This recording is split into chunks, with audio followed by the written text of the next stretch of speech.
What's up, YouTube? One Take Ray, Southern Grandson. What I'm about to do here is play a clip. I went to court the other day to a hearing where I ended up getting arrested in the end, but I still want you guys to hear it. First part, I gotta do a little pause and editing while we're doing this, so bear with me. But first, you're gonna hear the sheriff come out, call names, try to establish jurisdiction that way. And then you're gonna hear him, once we get in court, try to force me to sit up front, so the judge can see me. And of course, I politely declined, and so you'll hear that part. And then it'll go into when the judge did his little spiel. So I had no video, but I definitely got the audio. So I'll let y'all check that out. It's pretty interesting.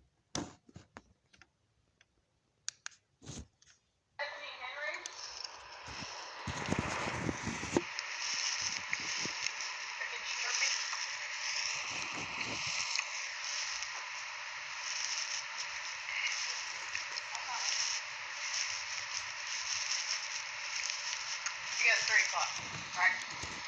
What's that? Tell me you're on 3? Yeah, I'm here on that matter. Okay. Well, we're running a little behind. I'm just letting you know. Okay. So maybe a minute before we get to you. Okay. We've kind of been slowly behind all day thanks to that 2-hour window that we were closed this morning. All right. So, we'll catch up. I do.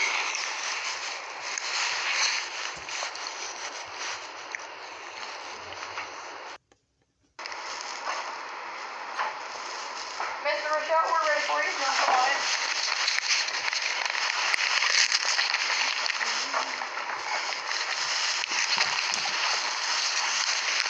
Well, Matt, we're here on that matter of Mr. Rochelle. Card table.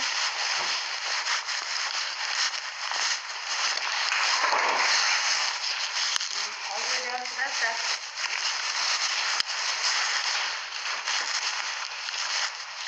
Look here, have a seat right here. I'll speak from back here. Thank you, though. Okay, well, he's going to make you come to the table. I can tell you that right now. Okay. It's going to be a party. You have to be up here at the table. Well, I'm not saying that I am a party. Like I said, I'm only here for that matter, on the matter of the name.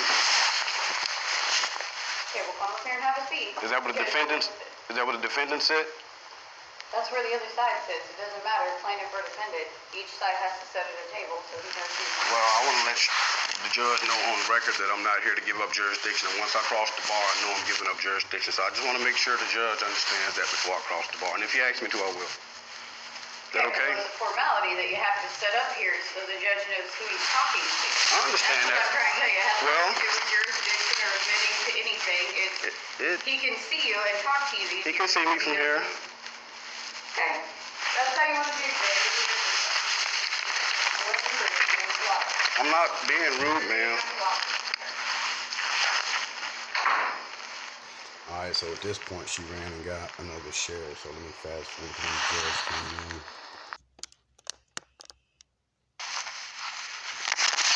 All right.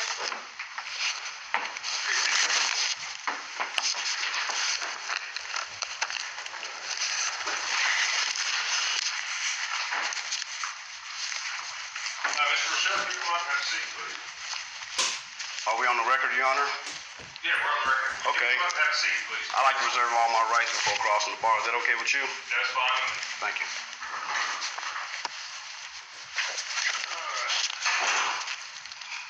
Let's see, we're in DR 14-1360, Ramirez and Ramirez Child Support Enforcement, and Mr.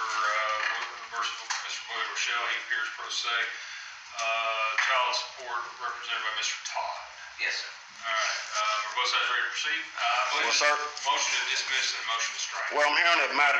Mr. Rochelle, we go through this every time. You have to let me finish speaking, all right? Okay. What was I saying? Oh, we're here on a motion to strike and a motion to dismiss. Is that correct? Yes, sir. All right. Are you ready to proceed? Yes, sir. What is it, Mr.? Well, I want to ask the court that you received the notice of special appearance on it for the record. Is that the thing about the name thing? I don't even understand what you're talking about. Well, no, I filed a notice of special appearance. Yeah, that's something about the name thing. Well, no, it's just clearly just a challenge jurisdiction of the court. That's Okay, all. Well, you can reserve that right. You can be seated, Mr. Rochelle. Mr. Wood, you may proceed. I object, Your Honor. I'd like to go ahead and attempt to establish jurisdiction on the record before the record. Does the plaintiff have jurisdiction? Does it have an affidavit of service on the record, Your Honor? In order to prove jurisdiction, the plaintiff must have an affidavit of service on the record in order to accommodate due process. All right, Mr. Wood, do you wish to respond? Mr. Todd, I'm sorry. Your Honor, the court has jurisdiction because this has been before the court since 2014, and the first order that was filed herein was filed December 11th, 2014. It was a temporary order that found the defendant to be the father of the child. Yeah, jurisdiction has been continuing ongoing. I object, Your Honor. I understand, and it's on the record, Mr. Rochelle, What? but you're done with that argument. Be seated, please. I object, Your If Honor. you don't wish to stay in here for this, that's your option. But Well- you're going to have to be seated when I tell you to be seated, Mr. Rochelle. This is not your courtroom. Right, I Run the understand. way you see fit. Right, You understand that? I understand, but And Mr. Rochelle, we've gone through this. We go through this about every time you show up. who said that I'm Mr. Rochelle, first and foremost? All right, Mr. Rochelle. Now, you can either sit down and only speak when I ask you to speak or when it's your turn, or you may leave. Your Honor, I'm here as... Mr. Rochelle, I'm going to ask you one more time, and then that's it. May I please speak? Mr. Rochelle, I'm going to ask you one more time, and I'll give you the option. Okay. You either sit down, and we'll do this process the way this process works, which is Mr. and I'm going to keep calling Michael. Todd Wood. Mr. Todd. Elizabeth Taylor says that Michael Todd. That's Well, on the record, I'm... and Mr. Todd's going to go forward, and you'll be given the same opportunities as last time, an equal opportunity that Mr. Todd gets. But I'm not here as... Mr. Rochelle. Okay. And if you cannot live by that procedure and rules, you may be excused. That's your option. But it's your option. Your option is either to do it the way, and we go through this every time when I tell you this is how it works. And you want to come up with your own way and run it the way you want to work it to work, and we're not doing that this time. No, sir. We're not doing that at all this time. It's not what I'm attempting to do. So either it's you'll sit down and we'll go back through this with the proper procedure, or you may excuse yourself, but we're not going to do it your way. We're not going to sit here and listen for 2 or 3 hours to whatever it is you want to bring up and say whatever it is you want to say. We're not doing that this time. All right? It's about the 5th time we've been through this. I'm not doing it anymore. All right? Well, those times I was here as the legal fiction. I'm not here as the ans legal. Today I'm here as the living, breathing man, Your Honor. That's all I'm saying. And I appreciate you being here, living and breathing. Right. But I'm not here as the legal fiction. And I got that file with the court, and that's all I want the court to know. Okay, I appreciate you. All right, Mr. Todd. Your Honor, I did want to point out, I think the court wasn't aware of that before the court allows him to be dismissed, that there is a civil body attachment filed on September 6th that has not been served.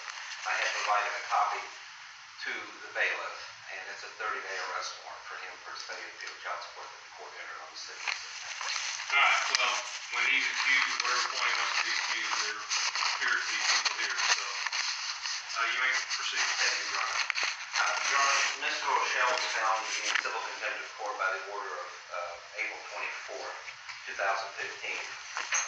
He was then found in contempt on September 29th, 2015. And then Ms. Keller was here, and an order was entered February 27th, 2015, and they found him in further civil contempt of court for his willful non-payment of his child support. He should be paying $62 a week for current support and an additional $31 a week for his arrears. He began to send our office under the non-technical documents, which we ignored and put in the file, and then he began to file them. And the court has that on the record, and I would ask the court to take judicial notice of all the filings that he has filed in the last few months. And they are all nonsensical. They do not conform to statutory law. We are statutory law state. And so therefore, the court cannot address, I don't know, patent nonsense. And we're asking the court, pursuant to Rule 11 and Rule 12, our Rules of Civil Procedure, to strike all of his filings that do not comport with standard procedure, and also to admonish him to cease and desist from filing this in the record. right, is that it, Mr. Johnson? I mean, do you have something further? Or are you just talking about maybe response? Mr. Rochelle? Okay, again, like I want to start off by saying I am the power of attorney for the dog Latin all caps name that Mr. Todd is referring to. I am the living soul of this name. I mean, I'm the sole beneficiary of the name, the paramount security interest holder for the collateral belonging to Willie Rochelle. He's in here debating the legal fiction and not the legal man. He does not have jurisdiction over the flesh and body, and he knows that. Now, as far as his objection to motion to dismiss, for him to call it disjointed prattle and such, I object to that as well. I have tons of case law that clearly states that the state of Arkansas is the sole beneficiary. Well, the state of Arkansas owns the Lexus Rochelle name, not me. The state of Arkansas is fact true defendant in real party and interest. The state's constitutional interest extends to the welfare of the child. And it says that many times. It says that minors are the ward of the nation, and even the control of them by parents is subject to the unlimited supervisory control of the state, and that's Clark versus Arkansas Democrat. It says in 1911, by Act 215, the General Assembly created what is known as juvenile court. For the purpose of this act, all persons under 21 are considered wards of the state. Now, those are my answers to what he was saying as far as the child is not a ward of the state, but yet the state clearly states that it is a ward of the state. Now, what Mr. Todd is attempting to do is try me under Rule 82, as far as when he say jurisdiction and venue unaffected. Well, he say jurisdiction is proper, but under Arkansas Rules of Civil Procedure, Rule 82, it say these rules should not be construed to extend or limit jurisdiction of the circuit court in the state or the venue of action therein, and it makes it clear that these rules are only intended to be procedural only and do not affect any substantial issues such as venue or jurisdiction. And these rules assume that the venue or jurisdiction are proper, and whether this is true depends on the substantial law or the due process requirement, which he does not have the due process requirement by having the affidavit of service on file, which is necessary under the case law of under Meeks. And they say, no one disputes the fact that a case contains none of the evidence required by law. Statutory service requirements, being in derogation of common law rights, must be strictly construed and compliance with them must be exact. And that's Cole versus First National Bank. And again, as the Arkansas Supreme Court emphasized in Meeks, the district compliance is necessary to satisfy due process requirements. It has been long established that when no sufficient service has been had, the court does not acquire jurisdiction of the person of the defendant. And so with that alone, he does not have jurisdiction over the person of the defendant. He doesn't have personal jurisdiction because I'm standing here as the power of attorney for the all caps dog Latin legal name, which lawfully I have to file in order not to be considered the legal fiction. Now, also, what I did do, Your Honor, I attempted to close this matter by sending them a conditional acceptance. I mean, this is a UCC court combined with the equity court as well. So I attempted to settle this matter, not having to come before the court. So I sent him a conditional acceptance lawfully. He responded back to it, not answering any of the proofs of claims that were set out in it at all. So I was forced to send him a second proof of claim, well, not proof of claim, but a notice of counteroffer and demand a settlement. And it states clear, if he don't respond back to it, general acquiescence and non-response to provide proof of claim will constitute agreement and formal acceptance. All he had to do is answer proofs of claim with some sort of contract, because this is a contract law court. Everything is contract law.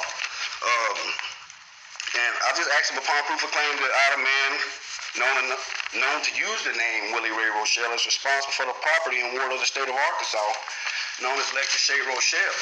He's not talking about my living, breathing child. He's talking about the all capital legal fiction that's owned by the state of Arkansas, that was created by the state of Arkansas, which is the birth certificate. Now, these are all facts, Your Honor, backed up by Supreme Court rulings in tons of situations. Again, I have my public notice of registered assumed name. So he's assuming that I'm the all caps dog Latin, which I might add on the record that it's a different language than our lowercase language here in the United States. Dog Latin is a Britain language, and it's illegal or against the law for two languages to reside on the same document. It is considered void at that point.